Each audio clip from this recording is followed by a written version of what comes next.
The global stock market has given a compounded annual growth rate of over 10% per year over the last 20 years. £10,000 has turned into £70,000. And this required literally zero work just for you to get started. Not bad, right? This is a comparison of the 4 most popular global ETFs. And this is their returns over the last 5 years. More on that shortly, but first let me ask you, are you looking to invest in the simplest and arguably the best possible way? Well, then this global approach using a global index fund or global ETF might be your answer.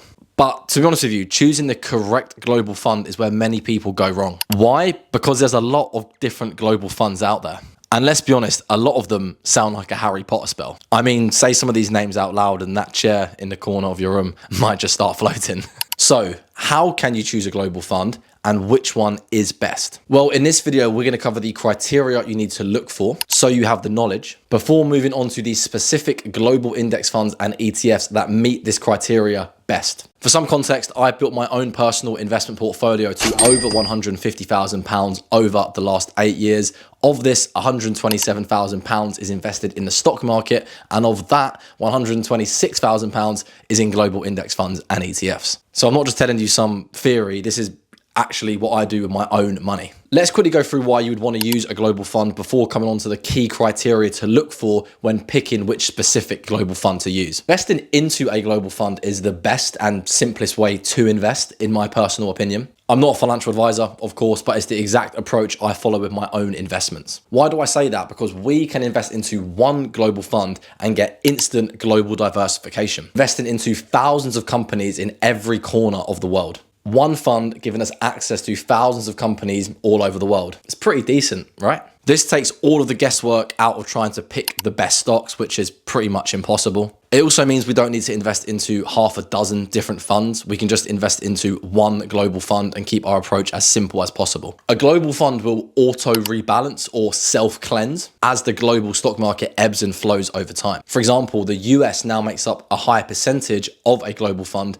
because of its recent dominance. If that stops and other countries start performing better relative to the US, then those other countries will take up a larger and larger share of a global fund. Not to mention that this global approach is passive, low fee, simple, and easy to understand. That is, as the global stock market changes over time, that will be automatically reflected in the global fund, and your own wealth will grow as the global stock market grows. I truly believe that this is the easiest way for the majority of us to invest, so much so that the largest part of stock waiting style investing was on this topic. But there are a load of different global funds. So what are the differences and how can you pick the best one for you? Choice is actually great for us investors. The competition brings down the fees of these funds and it gives us more options, but it can also relate in information paralysis due to the choice overload effect, where we have so many choices that we don't actually get started. And this is something we need to avoid when it comes to investing, because we never get started, our money will never compound and grow. A global fund, like any other fund, has underlying holdings or underlying stocks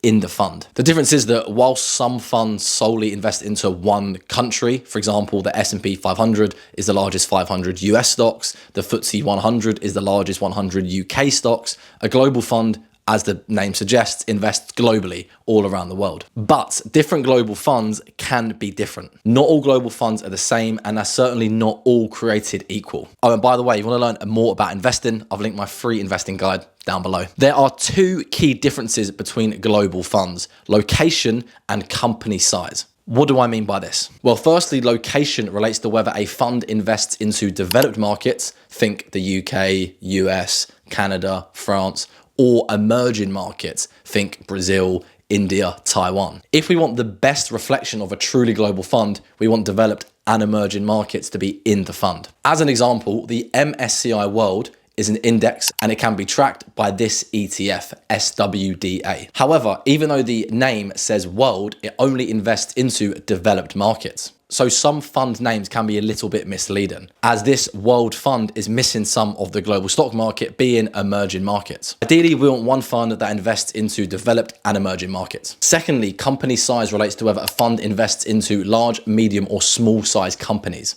or a combination. Company size is determined by a company's market cap or market capitalization, which essentially is the total value of the company. Large cap companies are anything of a market cap of $10 billion and above. Medium cap companies are between $2 and $10 billion, and small cap companies are between 300 mil and $2 billion.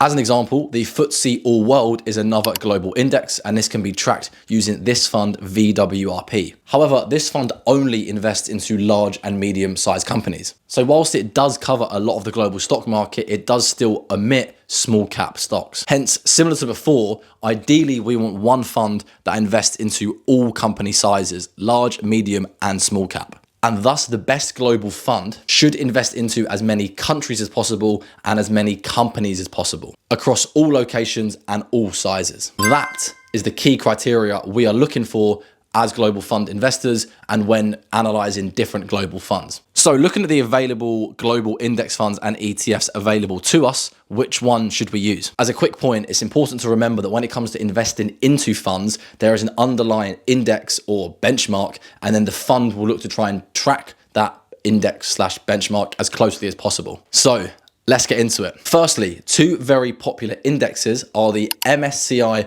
All Country World Index and the FTSE All World. Both of these indexes cover a massively large portion of the total global stock market. As a side note, I'll be covering MSCI versus FTSE in a future video, so subscribe so you don't miss it. We can track these two indexes with the following 4 ETFs you can now see on your screen. There are some differences. As you can see, they all have slightly different fees and also a slightly different number of underlying stocks that the ETF invests into. But if we look at their returns over the last 5 years, they're nearly identical with the exception of the Investco fund, because that is a newer fund. If we look over just 1 year, the returns once again are pretty much identical. Long story short, these are 4 great global ETF options for us to invest into. In terms of point 1, location, they invest into emerging and developed markets, which is great. However, in terms of point 2, company sizes, they only invest into large and medium sized companies. None of these funds invest into small cap stocks. It is worth pointing out that they do still cover a large majority of the global stock market. Whilst they are good options, we can actually get even more global diversification by picking a fund that also includes small cap stocks. For this, we need to look at indexes that have IMI, meaning investable market index, or all cap in there. 2 options for this are the MSCI All Country World Index Investable Market Index, bit of a mouthful. That's what she said. Or the FTSE Global All Cap. And these global indexes cover 99% of the total global stock market capitalization. We can track these indexes with the following funds on screen. These options once again invest into emerging and developed markets, so we're covering all locations, but they now also invest into large, medium, and small cap stocks, so we're also covering all company sizes. This means we are as globally diversified as possible. So given this, these would be the best global funds, in my opinion, as they're the most diversified. Clearly, the FTSE Global All Cap specifically is the most diversified as it includes the most stocks in the fund. However, I'm conscious that these 2 options of IMI and all cap aren't available on as many platforms for one reason or another, which is one limitation. So in which case, using the other global funds, the first 4 that we spoke through, are still great options, and they're more often used by investors just because they're more available on multiple investment platforms at the time of recording anyway. And even through these 4 options, you're still covering the large majority of the global stock market. Here is an overall summary of the 6 funds discussed. Ultimately, they're all low fee, they're all passive, they're great global index fund and global ETF options, and ultimately the one to use will depend slightly on your preferences and also what's available on the specific investment platform that you're using. The most important thing, if I'm being honest with you, is to pick one and then stick with it for the long term. Which global fund do you specifically use? Let me know in the comments below. And if you do want to see how I built my own investment portfolio to 6 figures plus over the last 8 years, then click this video here.